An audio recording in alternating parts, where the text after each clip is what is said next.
Good evening, good people. Muted myself. I hope you're having a peaceful Friday.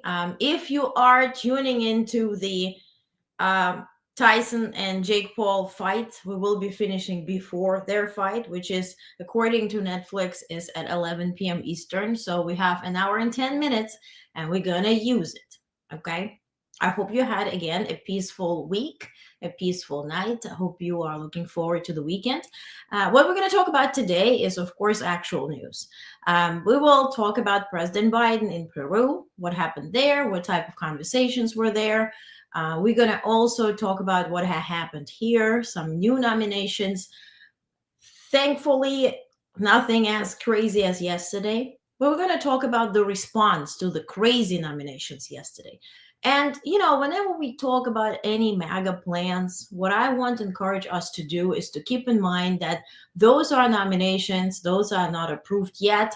Yes, they are indeed bypassing FBI background checks. And I have a readout on that. They're trying to avoid approvals by the Senate. So we'll talk about it. But one day at a time, 1 hour at a time. Let's not overstress. Let's have a weekend, let's have then later holidays, and let's survive this year before we're talking about January 21st. Okay, so that's at least my approach. All right.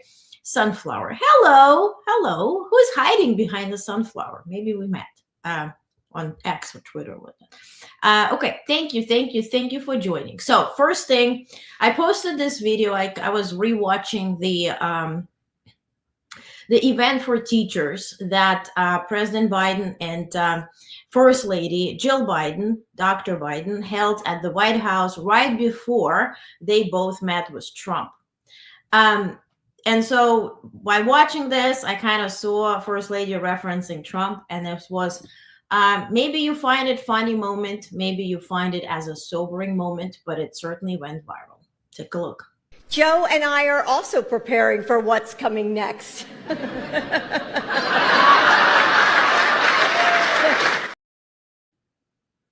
And you know what? Yes, that's how I feel too. I honestly, for me, I don't think it's funny because I'm just, seeing the reality. And as I described it to you yesterday, it feels like you have a tsunami coming and we're talking about like watering flowers and like, oh, how beautiful is this garden? Shall we plant for next year? What are we going to plant? It's like there's a whole tsunami coming. So, and what do? Right? And that's the spot I find myself in. And perhaps you find yourself in a like situation or situation alike, where you think, well, you have to be planning. You have to be living your life. You can't avoid doing what you're supposed to be doing and planning for your future and for your family and events and holidays and all that kind of stuff. But on the other hand, you think, wait a second, but will all of it be existing, right? Will we have the means? Will we have the opportunity? Will we be allowed to do certain things? And I can't even imagine how somebody feels who came here legally, let's say, or who is seeking asylum. Thankfully, none of my folks are finding themselves in such situations. So I'm just thinking how, what kind of heartache they're going through. But what I want to encourage you to do, have a plan. And that's why I featured that video by AOC, Alexandria Ocasio-Cortez, which I put in yesterday's newsletter. Speaking of newsletter, please get on board. You can get, you don't have to join our newsletter, honest.substack.com. if you're a subscriber, you're going to get an invite to our app, to our town halls, and our expert town halls are coming up. So just get on board, and it's a like-minded community, and I'm sharing actual news every night. So you're not losing anything. I'm not bothering you with emails. It's one email a night. That's it. And so what I shared in the email yesterday and on the live stream is her video. AOC spoke to her constituents, but it actually applies to everybody who came here legally, meaning, and if you're familiar with immigration, that you don't have the form I-94. That's the form that everybody gets in when you cross the border, and they give you this little form. Earlier, back in the days, but it was a stamp in your passport. Now it's a little letter that literally it's a handwritten for how many months or weeks or whatever you were let into the country. So one thing is overstaying your time that is on that form.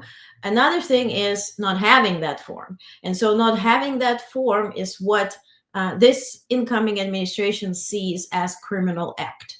And so because if you had your I-94, you came here, let's say, on a student visa, you studied, you overstayed your welcome, you were here legally, then you married a US citizen, right? And so you are applying for green card, you get denied because you don't have the I-94.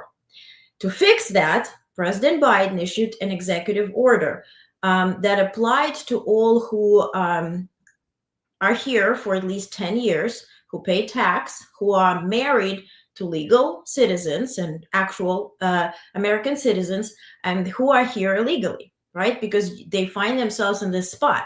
Let's say you were here as a student, you got a job, you're working, you're paying tax, right? Maybe you have an LLC, whatever. And meanwhile, you're illegal, so you can't get your passport. You're married to American citizen. Your kids are American citizens. And so for that, he issued this executive order. This was back in May. Now, from August 1st, people could start applying. No, I think August or September 1st. So somewhere that time, August, September. And so people spent thousands of dollars applying, right? Paying the fees, applying for green cards, permanent stay. Now, what Texas did, their court 2 days ago overturned and banned this executive order. So people who spent all their money to get their citizenship or green cards, actually it's green cards first, now they're denied, the money is not going to be returned, and they're back to being illegal. So if you're lacking this form I-94, that is what this incoming administration considers as a criminal act. So just have a plan. What are you going to do? Because this is not considering criminals in terms of, and that's what AOC spoke about yesterday, that when we think about criminals, we think, drug dealers or killers or what type of, whoever violated the law in our understanding. But just not having this entrance form that you literally get at the border, that's the criminal act. So just have a plan. So I wanted to take the time to explain what they mean by the criminal act. Okay. Hey, Daniel, if I get laid off, I will have to cancel paid subscription. Okay. Also, the community you build is for you. And if you try to make conversation, it makes more sense for me to speak to a wall.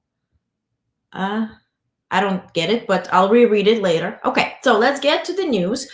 First Lady Jill Biden today, she traveled to Delaware, and she reflected on the power of community colleges.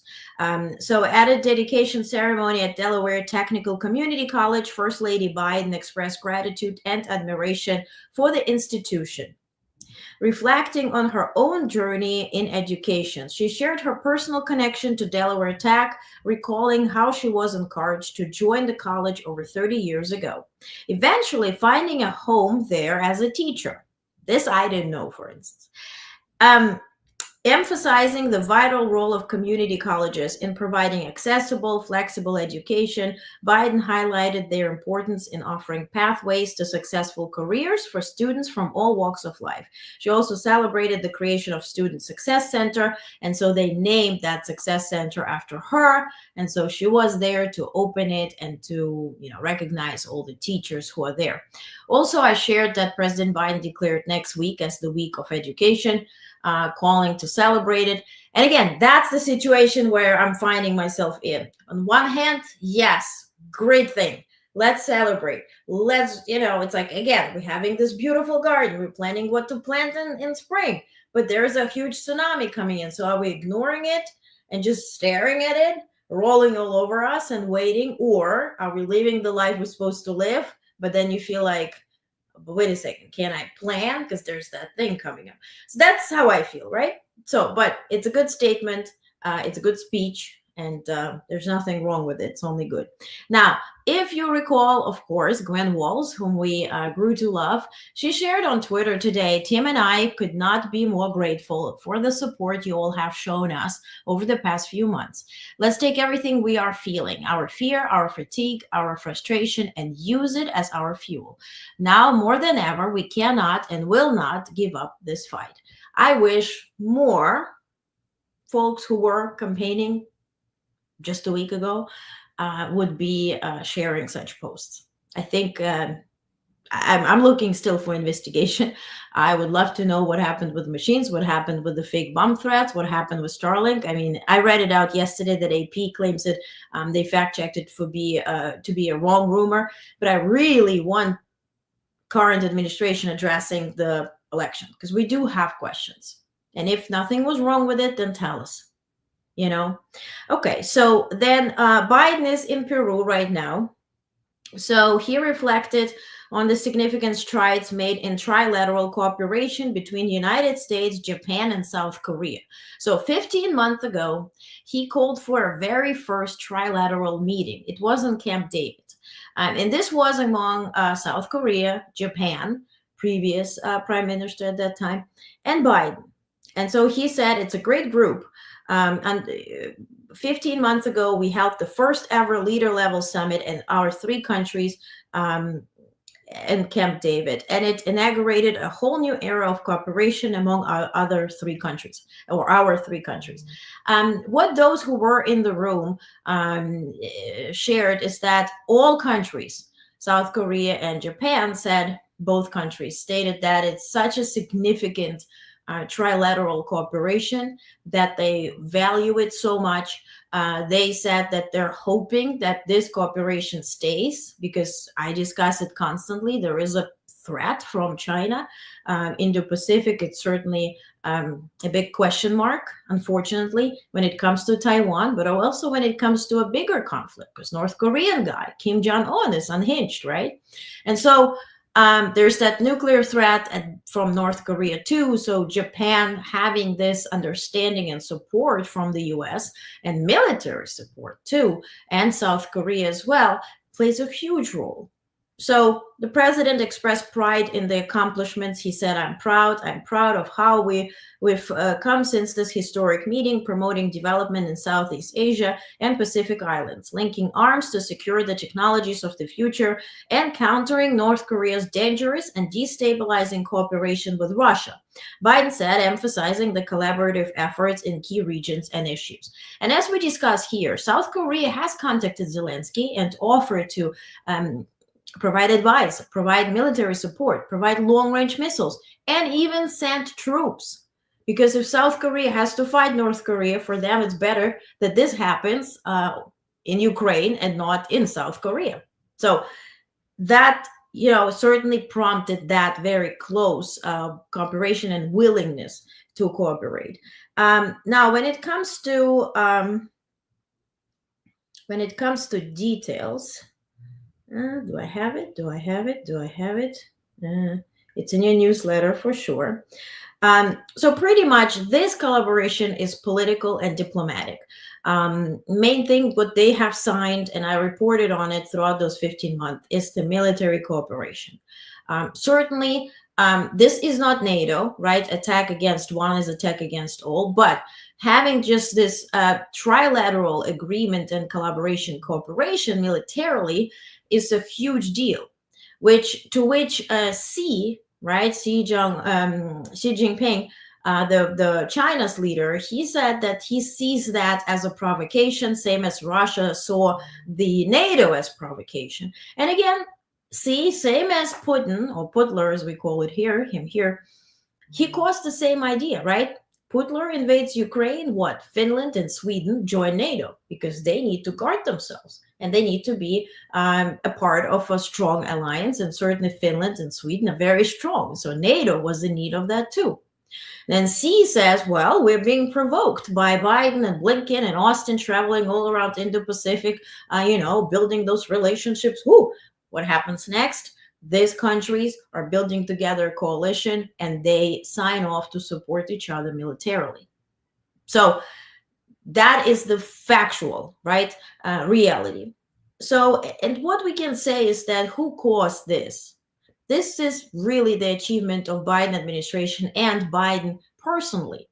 His diplomacy, his wisdom, his way to talk to people of very different cultures and unite them and motivate them to invest in defense and support each other. That's his accomplishment. So if we think about historical value, I see a huge historical value here, as much as in the Biden's achievement with NATO and uniting 50 countries, and specifically making them invest over 2% of their GDP into their defense budget, which, now Trump administration says, Trump motivated everybody to invest. Well, he said, pay for your own crap. Europe has to defend themselves. I'm out. This is not motivation to invest, and they did not do anything. Just to recap, Ukraine lost Crimea in a takeover in 2014. Zelensky came years later. Zelensky was not a president at that point. He came years later. And then later, Russia had a full invasion of Ukraine. So all of that progressed through 10 years. Okay. So then Biden also met with Peru, and with the president of Peru, he discussed the close cooperation. It was a bilateral meeting between Biden and Peruvian President Dina Boluarte Zigara. The two leaders emphasized collaboration on key areas, including security, infrastructure, and space exploration. They shared some jokes. It was a very lighthearted meeting. But to really... even the NASA's administrator, Bill Nelson, was there because U.S. will and is collaborating with Peru in terms of space, and especially when it comes to defense as well. And I have a readout on that too. Why is it important? And so Biden joked that every time my wife thinks I'm getting out of hand, she says, I'm going to call him, meaning Bill Nelson, the administrator of NASA, and I'm going to call him and have him send you into space. So that was a joke that Biden made. But when we think about the data, the United States and Peru are marking a strong and enduring partnership with 2 centuries of diplomatic relations set to be celebrated in 2026. Their collaboration spans various sectors, including diplomacy, trade, security, sustainable development, and human rights. Notable achievements include the U.S.-Peru Trade Promotion Agreement's 15-year milestone, USAID or USAID, however you refer to it. It's $1.8 billion investment in Peru since 2001, and initiatives like America's Partnership for Economic Prosperity. So in addition to economic ties, people-to-people connections thrive through educational exchanges, cultural preservation efforts, and English language programs. So a full readout, again, is in your newsletter, so check it out. And it's very interesting, how this collaboration really built from scratch just 15 months ago, especially when I'm referring to the trilateral collaboration. So also, U.S. updated a nuclear employment strategy in their report to Congress. This report is unclassified, but it leads to classified documents, which made me very scared in terms of like, okay, Tulsi Gabbard and all those guys, they're getting those reports and they're for sale, I guess. On November 14, 2024, U.S. Secretary of Defense submitted unclassified report known as 491 report to Congress, detailing updates to nation's nuclear employment strategy. This report reflects guidance issued by President Biden, earlier this year and outlines key changes from previous policies. The updates aim to address evolving global threats, particularly the growth and modernization of adversaries' nuclear arsenals. The guidance enhances U.S. deterrence capabilities, emphasizes integration with non-nuclear forces, and promotes cooperation with allies. It also focuses on managing escalation and ensuring preparation for multiple nuclear-armed adversaries, because times have changed, right? Now we not just have Russia or China, now it's North Korea, Iran, so all of that is on the table. The report serves as a foundation for classified implementation strategies within the U.S. military and will inform future defense planning. So, speaking about military, and those are actual news, then we're going to talk about the Trump thing. U.S. military is growing focus on offensive space capabilities amid rising threats. So everything that this U.S. Air Force or U.S. Space Force did is really thinking about defensive measures. What if International Space Station were to be attacked by China? What if our satellites were attacked by Russia or China or whoever, right? So they were focused on defense. Now, given what they see as valid threats, they're changing into offensive capabilities. And so U.S. Space Force and U.S. Space Command are prioritizing the development of offensive counter-space weapons to protect U.S. space assets and deter adversaries, particularly China and Russia, which have increasingly advanced anti-satellite capabilities. However, specifics about these weapons remain scarce due to concerns over space weaponization and potential consequences of space debris. So if they were to F around, we're gonna find out, because our atmosphere, right, that's supposed to burn everything that falls onto us. That's why those capsules, if you look at SpaceX capsule coming back, or NASA, or any Boeing, or any other, they're very dark, right? Because anything that falls, our atmosphere burns it, right? And hence we are protected. Now the atmosphere is very thin due to our planet changing its temperature, and so it leads to a very thin atmosphere. So if we were to F around and have a lot of debris falling onto us with the climate change and the change with our planet, this will just lead to a very bad scenario where things will be falling and causing damage. Now, for years, U.S. policy has maintained that space should remain peaceful, with destructive space weapons seen as last resort. Now, while U.S. Space Command emphasizes the need for counter-space tools to safeguard space-enabled military operations, there is a reluctance to fully disclose offensive capabilities, fearing it could escalate tensions or lead to uncontrollable debris in space. And also, you don't really want to put it in the open, because everybody else will know it, right?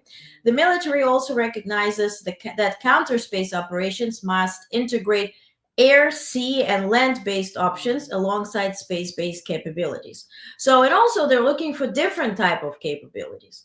So despite this, wait, where is this thing?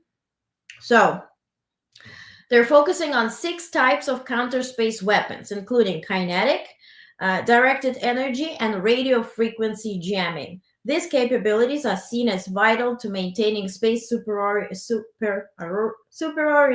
and deterring adversaries. So, why does it matter? Because same thing if we think about military, there is different types of defensive and offensive measures. If you think about weapons, there's different kinds. If you think about Air Force, they have different tools. So for Space Force and for space to be offensively and defensively strong, they need different types of weapons, and that's what they will be focusing on. So any questions, concerns, complaints? Hey, Brandon, hello. Hey, Michael, hello.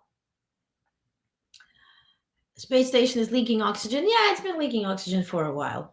Yeah, it's started with it's a funny story. So Russians had the icons, right? Icons from like Jesus and like Mary and all that kind of stuff. And so they were hammering an icon to the wall of the space station, and that's how the first leak happened. Yeah. It's it's crazy, but it's true. Now Trump issued more announcements today. One of them is this guy. I received so many press briefings from them, but I've never seen how that guy looks like. Stephen Chung. He was the main director for Trump's communication during their the campaign. But now he will be the director for this one. Trump is tapping campaign spokesperson Stephen Chung as communications director, a veteran of all three campaigns. He's known for his slashing statements on Trump's behalf. Yeah, we've never seen him, but very interesting guy, to say the least. Very impressive. Yeah, not pretty to look at. Yeah, Vivian, I agree. It's a guy you will remember, certainly. Now, to him, the new press secretary role is rolling in. Remember the blonde lady in that documentary piece that I shared with you here and newsletter and everywhere, where Trump was watching Kamala Harris's GNC address and said, "Oh, how did she saying sorry so many times? 38 sorries." Remember next to him on his right side was a blonde lady, young lady, who was typing up his tweets in Microsoft Word and then putting it up to Twitter. And she's the one who does the all caps thing. That's the new press secretary. And without any further ado, I want us all to experience how the press briefings will look like, because believe me, this is exactly that. That's her. Take a look. Last night, the world witnessed the greatest political comeback in American history. And throughout this campaign, our boss, President Trump, has faced more adversity than any candidate to ever run for office. They tried to imprison him. They forced him to take a mugshot. They tried to remove his name off of the ballot. They forced him to sit in a dirty courthouse for 6 weeks. 2 people tried to kill him, for goodness sake. And the American people see in Donald Trump, it is clear, a leader who, even in the darkest of times, is going to lift his fist in the air and say, fight, fight, fight for this country. This is her at 2 a.m. I'm not looking forward to press briefings. I think they're not going to do many, but if they will, I'm very happy that I'm not situated in DC and covering it every day. I'm also transitioning in my role, and I'm going to hire somebody who's going to do it for us. Because believe me, I protect my peace and I protect my brain cells. All this looks like you got to fact check their fact check. Both of them are very intimidating, very dominant, and very up in your face lying. So I don't see this being a source of communication, rather a source of miscommunication. So reading around and learning from people around them will actually get you maybe to the truth. That's how I see it. Yeah, you're talking about the guy. Trump could still be imprisoned. No, really. He already installing his guy to the South District of New York. Yeah, doubtful right now. Yeah, I mean, I don't think that's even a chance. Okay, so Donald Trump nominated Doug Burgum to the governor of North Dakota for both Secretary of the Interior and chairman of the newly formed National Energy Council. And with them forming new departments and then talking about slashing the dead weight and money from the government, like, how is this working out? I don't know. But anyway, I wanted to show you what he wrote about it. So blah, blah, blah. He's nominating him. And then this council will oversee what they're creating, the path to U.S. energy dominance by cutting red tape, enhancing private sector investments across all sectors. So cutting red tape for whom? For international, Russians, Saudis, Iranians, to buy our domestic companies. That's what they're talking about. And they will be focusing on innovation over long-standing but totally unnecessary regulation. So regulations are suddenly unnecessary. With US energy dominance, we will drive down inflation. Win the AI arms race with China and others, and expand American diplomatic power. So, first of all, if you want to win with AI, you need a lot of electricity, to put it in Trump's terms, in simple terms. So this here ain't solving it. It's BS. So the radical left's war on American energy has hurt our allies by forcing them to buy from our adversaries, who in turn use profits to fund wars and terror. This here is for Ukrainians like, oh my God, we're going to let people shop in our oil shop. So Russia is going to stop the war with you, and Ukrainians are already interpreting it this way. By the way, I'm not angry at Ukrainians because they're in the saddest place possible and maybe having hope. It's fine. I mean, I'm not judging anybody. I don't want to even experience where they are physically and, psychologically. But all of that, and why are we talking about radical left? Can't you? I mean, I understand when people can't lose gracefully, but I really don't understand when people can't win gracefully. All of this, you still are a victim. You won, you are appointing your weirdos, and you still are a victim, and you state it in every single press release. And who writes it? This guy. This guy writes it. Talks about China, China, China, and all that kind of stuff. I'll let you guys judge what that is about. They say we will also undo the damage done by Democrats to our nation's electrical grid. What matters here is, where's the drill baby drill part here?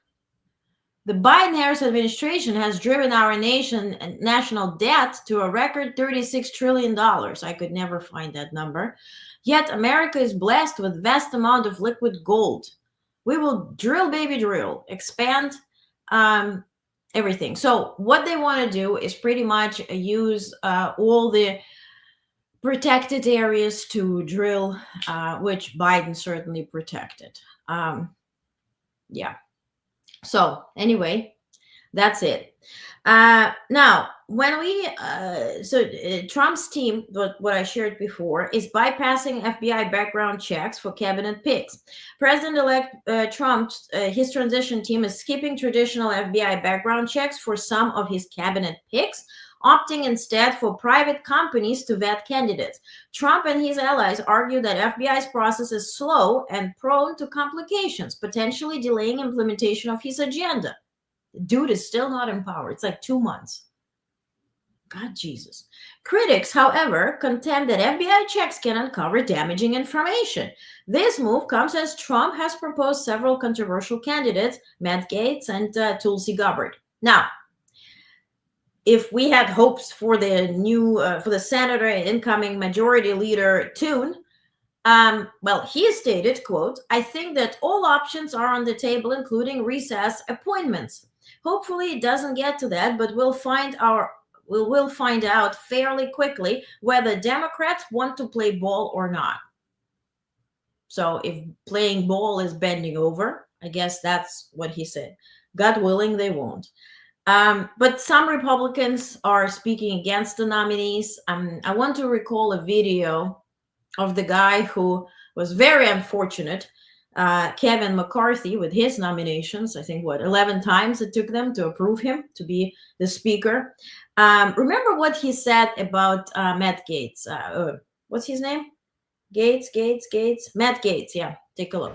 And I'll give you the truth why I'm not speaker. It's because one person, a member of Congress, wanted me to stop an ethics complaint because he slept with a 17-year-old. An ethics complaint that started before I ever became speaker, and that's illegal, and I'm not going to get in the middle. Yeah, and Brendan says, wow, we are in 35 trillion debt. Yes, he is not right that Harris and Biden put us in 36 trillion debt. So numbers may be right, but how we got there has absolutely nothing to do with what he says, okay? So, like, imagine we were at zero debt, and then in 4 years, 3 years and 9 months, we suddenly in 36 trillion debt. That's how his dodo folks understand it. So now It's a very weird angle. I appreciate the notion, but a very weird angle here. Former Vice President Pence said about the RFK Jr. for HHS secretary. He said, I believe the nomination of RFK Jr. to serve as secretary of HHS is an abrupt departure from the pro-life record of our administration and should be deeply concerning to millions of pro-life Americans who have supported the Republican Party and our nominees for decades. So that's what disturbed him, not the anti-vaccines, not the worm in the head, not the drug use. This, I guess, whatever works. Now, the Democratic governor of Colorado has caused some turbulence. In an interview with Ezra Klein, as you see here, he mentioned, I was sad to see RFK leaving our coalition because his voters in Colorado are a big part of my coalition. I mean, I had to threaten to veto vaccine mandates and we were able to avoid them. Skip it. And then he says, but if you can't convince people with the data, then they have the personal freedom not to. He's talking about vaccines. Our bodies, our choice applies not just to fetuses, but also to decisions around healthcare, whether it's getting vaccinated or the foods that you consume. That's a Democrat. What I was really pleased to see, he posted this cute message. Hello, I'm on Blue Sky. This is my first message. Are we calling it a tweet or skeet or ha? And you guys showed up. Just look him up at Blue Sky, and they're like, we're going to harass you off this platform. You da da da da da da da da. Very interesting thread. I don't think he's going to be posting more. So interesting. Now it was reported that Nancy Pelosi filed to run again in 2026, which prompted all types of, all types of reactions.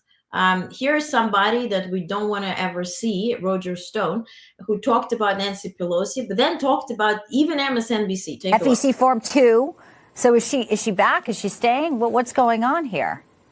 Well, she hasn't publicly decided yet, but she's 84 right now. Look, as far as I'm concerned, she should run as often as she wants and get elected as often as she wants. The one difference I have with President Trump, for example, is he wants to introduce an... Sorry.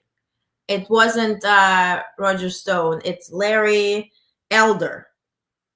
And you tell me who that is. But that's the right clip. FEC Form 2. So is she back? Is she staying? What's going on here?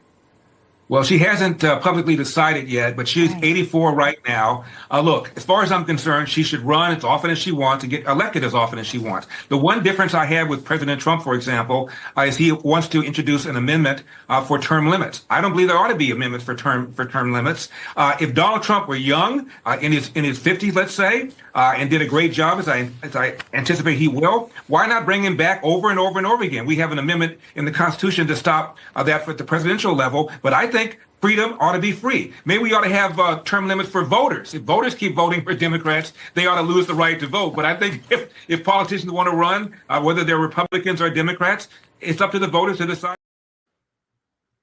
What the actual... I'm trying to stay nice and kosher here. Let's bring Trump over and over again because he's great. Amending Constitution. Let's hope she can run if she wants to, and there will be an opportunity to run because, but limits for voters if they keep voting Democrat and Democrat again. How about limits for your goddamn dodo birds? What is Roger Stone? Oh yeah, Roger Stone that I pre-announced. He talked about buying MSNBC. Take a look. You're right, this wasn't a fair proceeding. Unfortunately, the bankruptcy trustee has guaranteed himself major litigation for the rest of his life and career. He's going to be sued because he acted corruptly. In fact, once Matt Gaetz is Attorney General, I think he should examine this entire proceeding because there's epic corruption here. You know, we did put together a very good bid. Now, I think, Alex, we may have no choice but to bid on MSNBC to buy that, because perhaps that could be repurposed. It's for sale. And they're making no money. This is a tragedy. And that's really concerning, you know. Of course, he's talking about bidding on InfoWars that were very loudly yesterday acquired by The Onion, and they want to make it, a sarcastic website laughing at Alex Jones and his shit show. But certainly, whoa. So he wants to eliminate voting for Democrats. Yeah. He looks stoned. Nope. Vivian says, nope. Yeah. Okay. All right. A video that I want to show you, and I have to feature it. So this is a video today. I joined Foreign Policy. I don't like them. They're very pro-Russian, but everybody keeps quoting them. So anyway, today they had an interview with Ian Bremmer, the president of Eurasia. And that's where he talked about the tariffs, and that's where he talked about deportations. I want to show this video and pause at certain moments so we can discuss where is the misinformation within this information, because this interview has been used for a lot of articles from this morning on. So let me pull this up. And meanwhile, if you have questions, please ask me. And I'll find this video. My bad that I didn't do it earlier. Should have done it. Okay, so here we are. Yeah, here we are. I think they're willing to accept economic cost on and inflation. So here he starts talking about how people are going to react if we impose tariffs. He claims to be a Democrat. So how are people going to react if prices are going to go reportedly at least 69.9% up? Here we go. And challenges with labor rates and availability on the back of illegal immigrants. First of all, because they actually do have law on their side. There are a lot of corporations that are taking advantage of the fact that they're working with people that are undocumented, and he's trying to do something about that. Stop here. Yes. Corporations take absolute advantage of people who are vulnerable and will take any job, the jobs that most Americans will not take, certainly for not the money that is being offered. But these folks are also allowing those corporations to have prices that we, used to enjoy. So, for instance, if you think about iceberg salad or anything, will you be willing to pay now twice the price for it? Right? That is only if we impose tariffs. That's, you used to pay $1, it's going to be $1.70. Now, think about if illegals are deported and then they will hire somebody and pay them $15 an hour. Will you be okay now paying $3 to $5 for your iceberg salad? And I'm not saying that we need to continue and just really see immigrants and those who are here illegally as sort of our, God forbid, slaves. But what we need to work on is allowing people to get their dignity back, and to, if they are working hard, if they haven't done any harm, they have their kids who are citizens, they're here, allowing them to have a path to citizenship. But it hasn't been done because, yes, it is profitable for corporations. This is how America was built up. There's a huge video. It's documentary. I'm going to share it with you in the next newsletter. I forgot this time. But where it says how the economy profited from illegal immigrants. And then what is being planned next by the incoming administration is incarcerate them. So then you can use them to still work, but now without pay completely. So why aren't we talking about all that when we talk about Trump's plans? And that is a very popular policy in red states. But it turns out it's also popular in blue states when they have to deal with actual illegal immigration. So, I mean, you had a lot of sanctuary cities across blue America that sounded great in theory until those migrants showed up on their doorstep. My own New York City, hotel costs have gone way up because a whole bunch of those hotels are spending an awful lot of money and putting a major drag on the New York economy. Pause here. I live in New York, and I talk to people on East Side, West Side, downtown, Queens, Brooklyn, whatever. I have never heard anybody complaining about immigrants. When we talk about hotels, this industry was effed during the COVID era. where hotels have closed. Now, what this allows them to do, they're not lowering prices, if anything. Government books out those hotels. They're booked up. Hotels are not complaining about it. They're booked up. Now, when we have tourists coming in and now the tourists are paying 2 and 3 and 4 times the price, yes, they are complaining. But certainly, Ian, you're not referring to tourists here, are you? By putting up illegal immigrants, some of whom made their way here by themselves, some of whom were shipped here, by the Texas government and the Florida government. And why not? Why should the border states have to deal with all that illegal immigration? So suddenly people that felt great about, oh, we'll be a sanctuary city when you don't have anybody here, suddenly you've got to pay for them, and your views on migration have changed. It's exactly what we've seen across Europe. Not a surprise. And the European response is all of these governments end up tacking towards the right. Suddenly, Viktor Orban doesn't look like an outlier on immigration. He's coordinating with Ursula von der Leyen. That's one big bullshit. And I'm fact checking it here because this has been his quotes. I'm being all over Europe now quoted that Trump will save everything and everybody's pro deportations and yada, yada, yada. This here is complete BS. What, Orban? Nobody shakes his hand. Nobody greets him. Hungary is really an outcast in European Union. And for Ursula von der Leyen to collaborate, what are you talking about? And everybody else in Europe. And that is, I think, what is going to happen in the US is you're going to see that Trump's policies on migration are going to become far more mainstream. In fact, they were far more mainstream, and they were covered up by a Democratic elite that was actually far more to the left than their average voter. What do you think about that? No, it wasn't covered up. I remember seeing kids in cages. I remember, hearing that once the families are separated, they never find, way back and all that type of stuff. It rattled everybody. Everybody. We felt so sick watching it. Sierra, thank you. He's wrong. Yeah, hello. Mexico, I don't see this. Wait a second. Why is it? I don't see it. Where I work, we had 5 ladies who are Latino ladies from Central America and 2 from Mexico. 2 already may have left. Yeah, well, it's good to prepare and do an alternative and don't wait for the knock on the door. This guy is full of it. Exactly. That's very different from what we're seeing on inflation numbers. So in other words, migration's been a big issue that will move in Trump's direction. Inflation's a big issue that would have moved in Trump's direction were it not for his policies on tariffs, on migration, and ultimately on fiscal spend.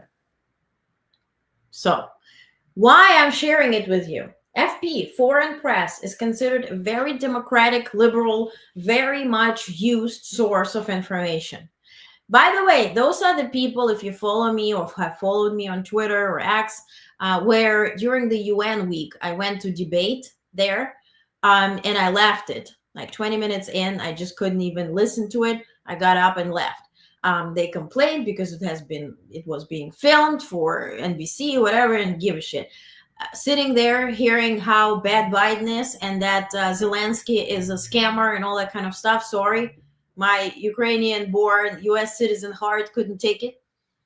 But every single European journalist is quoting this FP and this guy for sure, because he's the director or president of what? Eurasia, or what is it? Eurasia. Yeah, Eurasia Group. Euro and Asia. So total propaganda. Sierra, thank you. And that's why I'm showing it. So whenever you see FP, this is propaganda situation. And this is already, every time I'm tuning in, it's the same freaking story. Inflation now is 2.6. Last month was 2.1. Yeah. So another thing that I tuned in, but we couldn't record video, was a private Zoom call with folks who deal with trade, meaning like secretaries and all that kind of stuff, from Mexico and from Canada. And they discussed how can they manage the tariffs, right? And then Mexico said, either say bye-bye to your avocados, change your diet. Like, it was really straightforward. And they said that they estimate that when the tariffs are in, people will not, well, certainly they will raise prices and people will buy less of, let's say, avocados or whatever. And so they will have to raise tariffs for the imports too. So what it will result in, and Canada, same story. Canada is closing borders. They are allowing for golden visas where people can invest a lot and get their green card, so equivalent of a permanent stay in Canada. By the way, what I've heard yesterday, 23% of rich people in the United States have bought golden visas to islands, different countries. So they're holding their, doors open. But Canada sees a big issue with allowing people to immigrate to Canada, because those who will seek that probably will want to have insurance and all that kind of stuff. So they have to put limits, and raise tariffs too. So both countries have discussed openly that they will have nothing else to do, but nothing left to do, but to raise tariffs. And certainly U.S. and our production will be isolated from trading with others. So that was pretty interesting. Now, but let's talk about Melania Trump, the first lady. Melania, I really like this here. That describes everything that's going on now. So cute. He thinks he's steering. Exactly. A very good painting here. But Melania, yesterday Trump hosted an event. It was celebration of his win at Mar-a-Lago. Here are very short videos, just taking care of our digestive system. So this is an introduction of Trump. I didn't expect this, but I'll just keep it short and sweet, because there's no such a thing as a speech too short. When I did Rocky, if you remember, the first image was a picture of Jesus, and it says Resurrection AC Club. I found a church that had been converted to a boxing ring. So the image pans down from Jesus onto Rocky being hit. And at that moment, he was a chosen person, and that's how I began the journey. Something was going to happen. This man was going to go through a metamorphosis and change lives, just like President Trump.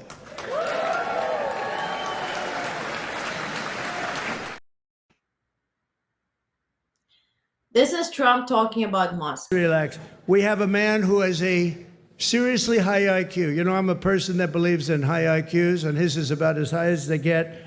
He launched a rocket 3 weeks ago, and then he went to Pennsylvania to campaign because he considered this more important than launching rockets that cost billions of dollars. Elon Musk. Elon.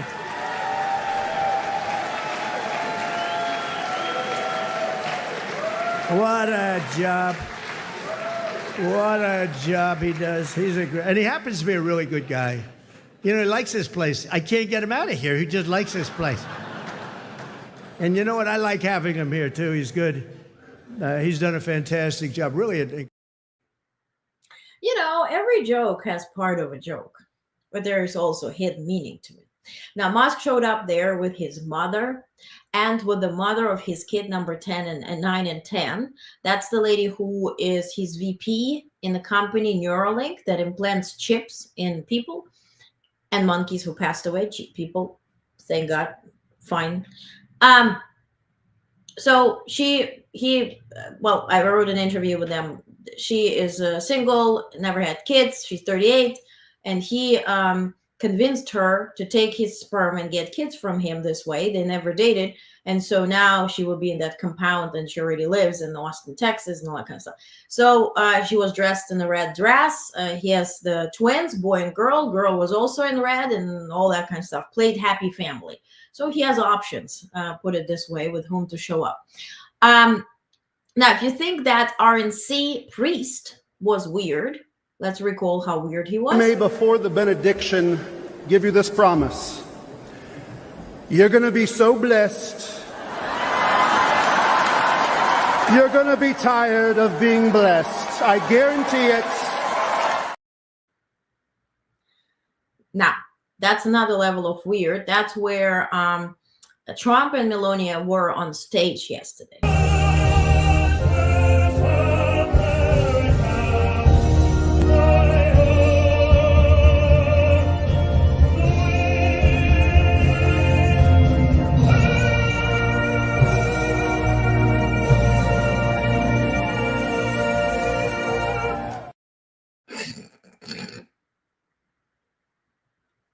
Can we laugh about it? Jay, I feel you. Yeah. Mm, mm, mm, mm. Thank you, Sierra. Don't get Neuralink. Exactly. But this video, that stretches my ability to. Jay, yes, I feel you. There are limits to my. Anyway, so we're not done yet. Vivek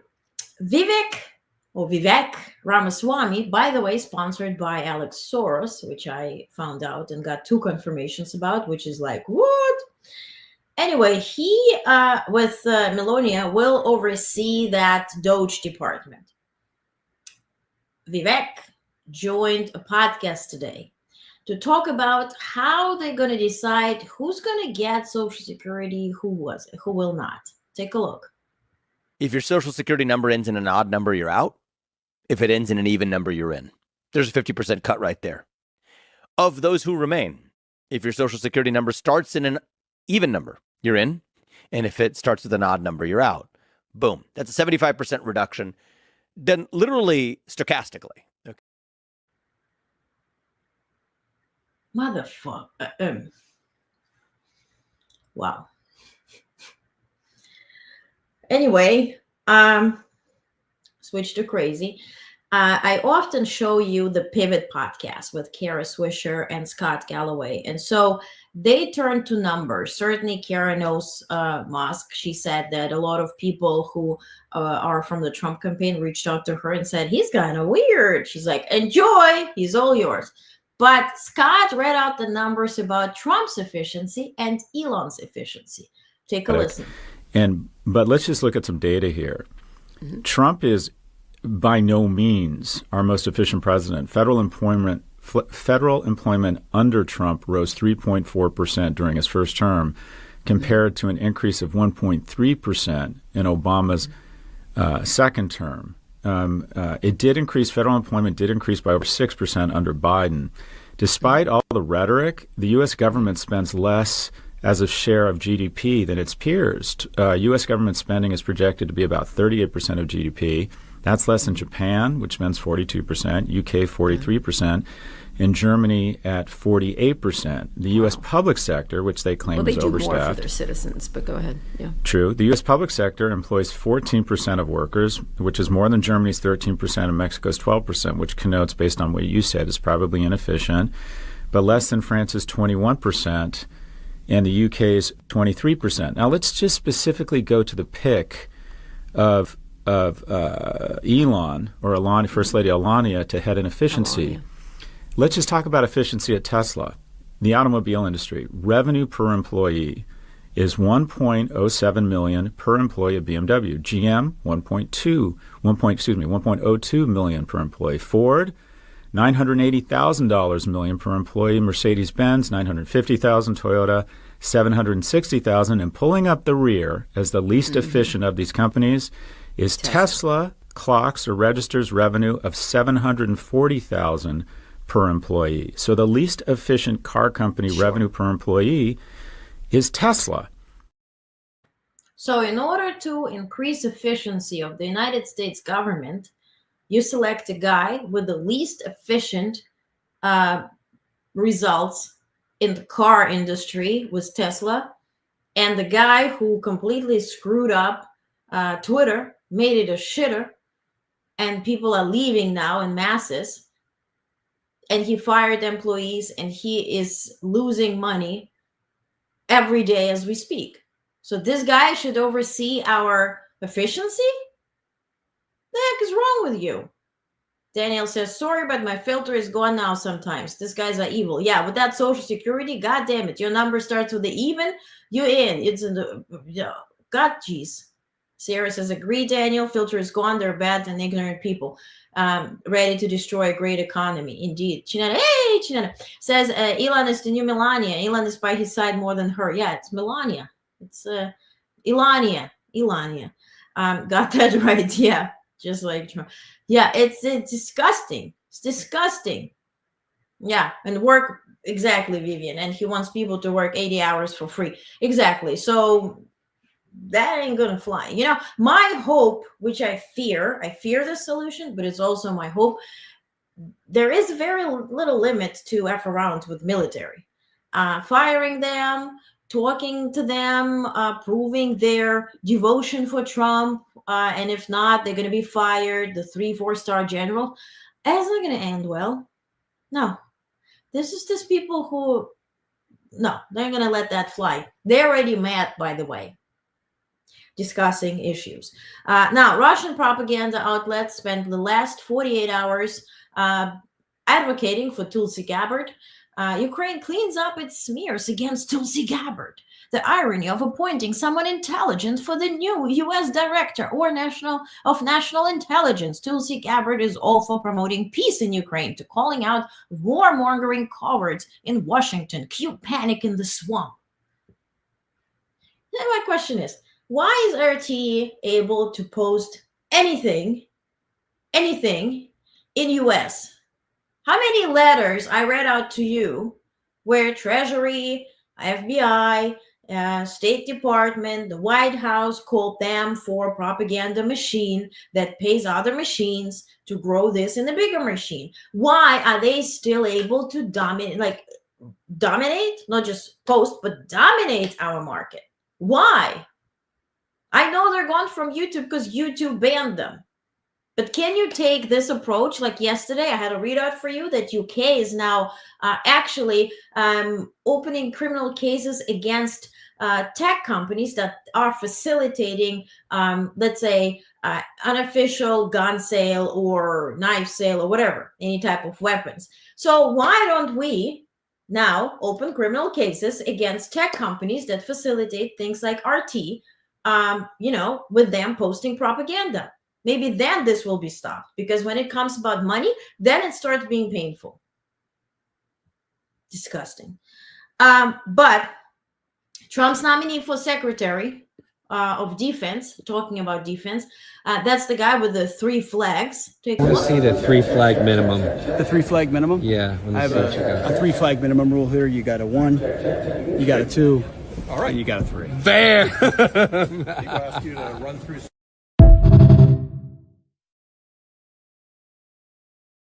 Well, what he has on his bosoms is certainly not American flag.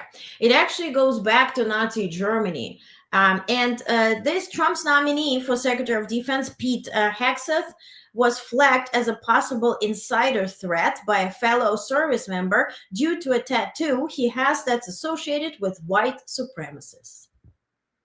And it's not a tattoo you can easily overlook, isn't it? Now, and this is where it's going to get shaky now with social media.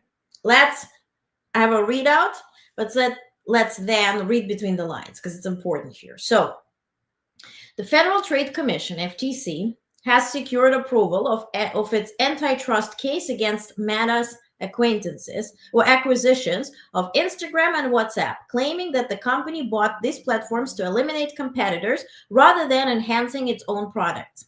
Meta argues that these purchases, valued at $1 billion in 2012 and $19 billion in 2014, provided users with better app experiences, and contends that the FTC overlooks competition from other platforms like TikTok and YouTube.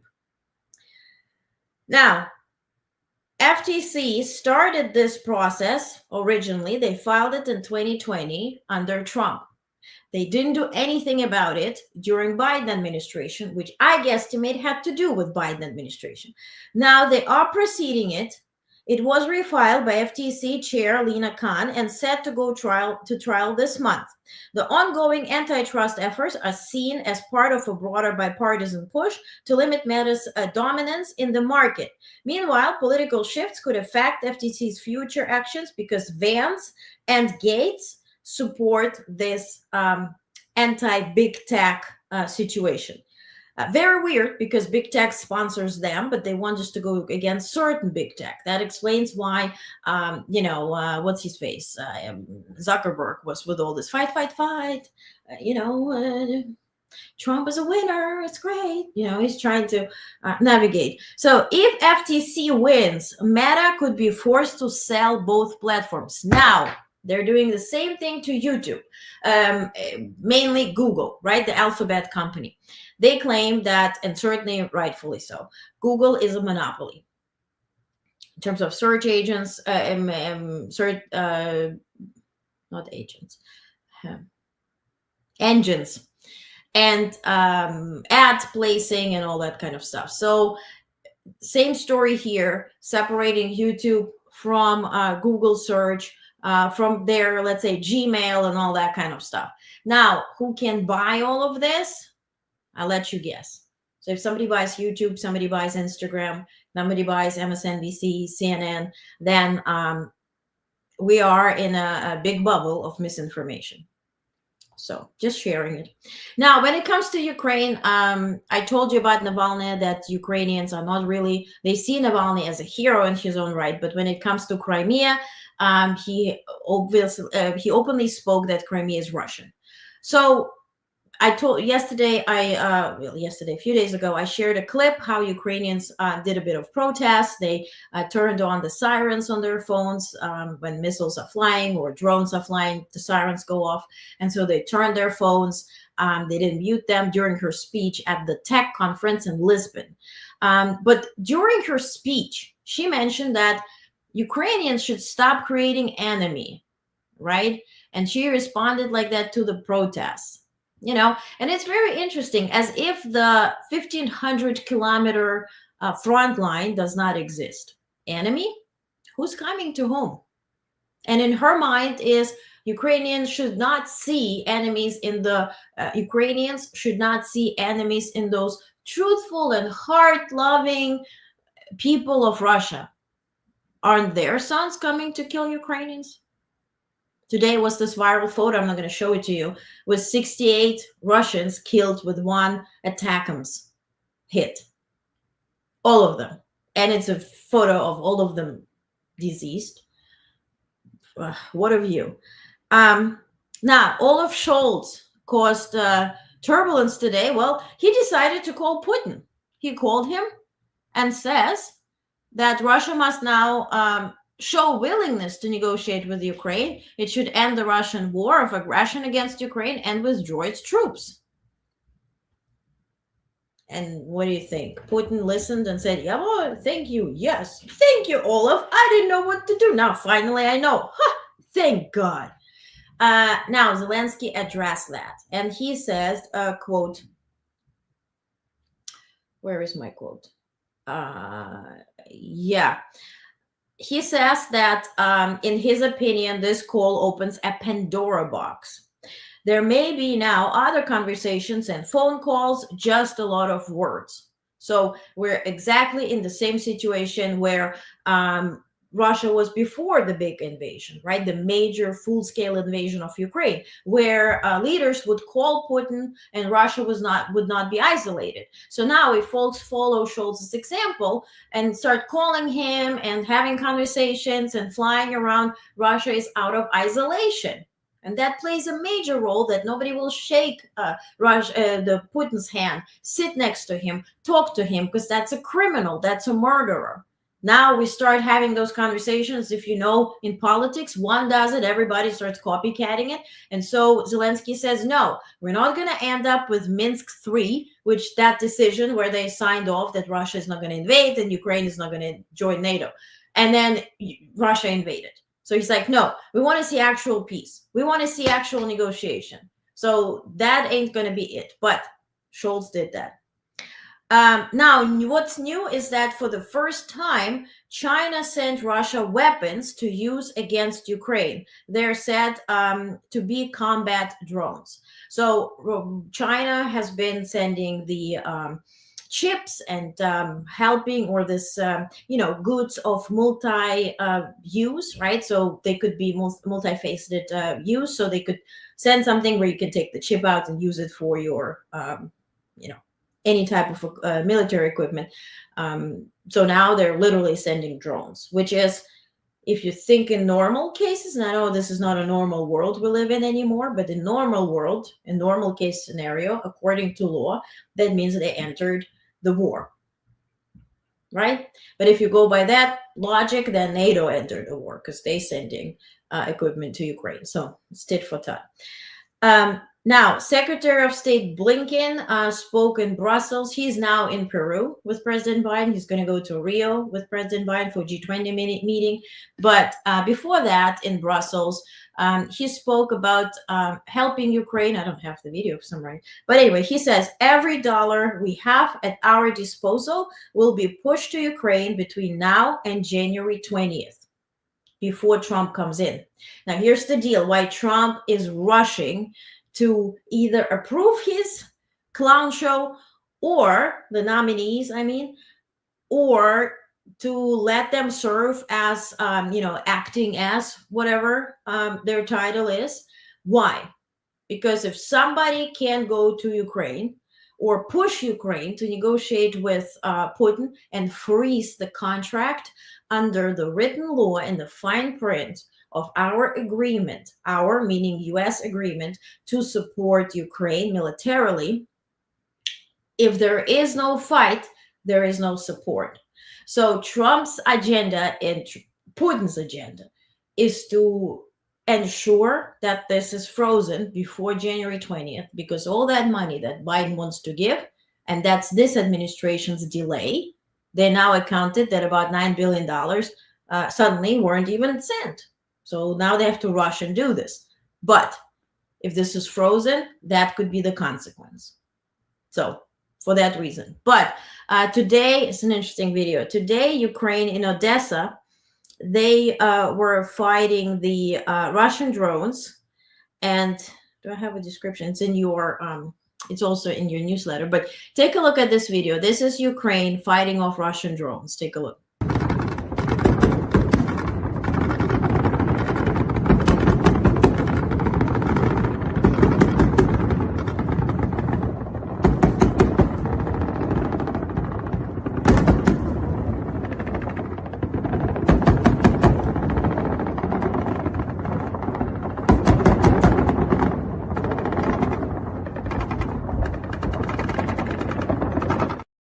Pretty interesting. Like, we go to bed, we have our day, we worry about this and that. Meanwhile, on our same earth, this type of Star Wars are going on. It's pretty incredible. So maybe we should, like Biden, make 3 crosses today and just be grateful for where we are and what we have, because, yes, it will get worse, but hopefully not that kind of worse. So, that's the positive note. Okay, let's read some. Why are they all so weird? Yeah, they're very weird. They aren't even trying to hide it. Yes, Jay. Agree, Sierra. Yeah, thank you. The war crimes done to Ukraine by Russia is terrible. Navalny should speak of that. Well, she won't, and that's the thing. She wants to return. She wants to return to Russia, and she wants to be a recognizable figure there. She's not going to lead Russia. Her husband would have done it, but she wants to be a recognized figure in Russia. She doesn't want to live in New York the way she lives now. It's very interesting that one of the guys that was freed from the prison in exchange of our unjustly detained folks in Russia, he is one of the folks that actually was part of that big deal. It's a Russian guy. He was himself detained in the US. And so he was part of the pro-MAGA situation with Elon Musk and Trump.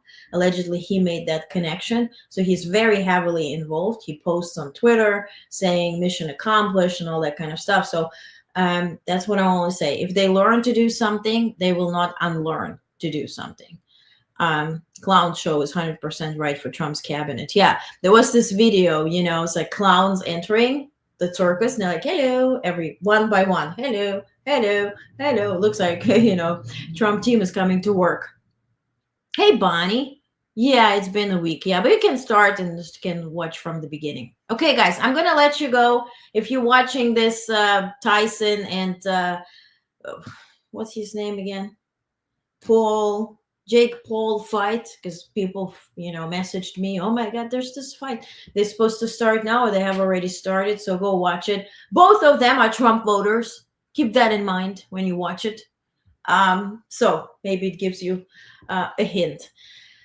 All right, recess appointment. Yeah, I shared that before. Okay, guys, thank you so much. Have a peaceful weekend. We're going to see each other on Monday evening, per usual. If something, God forbid, happens, I'm going to be live and I will inform you across the platforms. Please join the newsletter, again, honest.substack.com. If you are leaving X, come to Blue Sky, Honest Press. There, same story, same on Threads as well. And if you're on YouTube, please like it, share it, subscribe, whatever you can do so we stay in touch. Okay? Thank you for your support. I really appreciate everybody who is joining the newsletter, who's supporting. I really, really appreciate you. Okay? All right. Have a good night. Have a good weekend. And we see each other on Monday.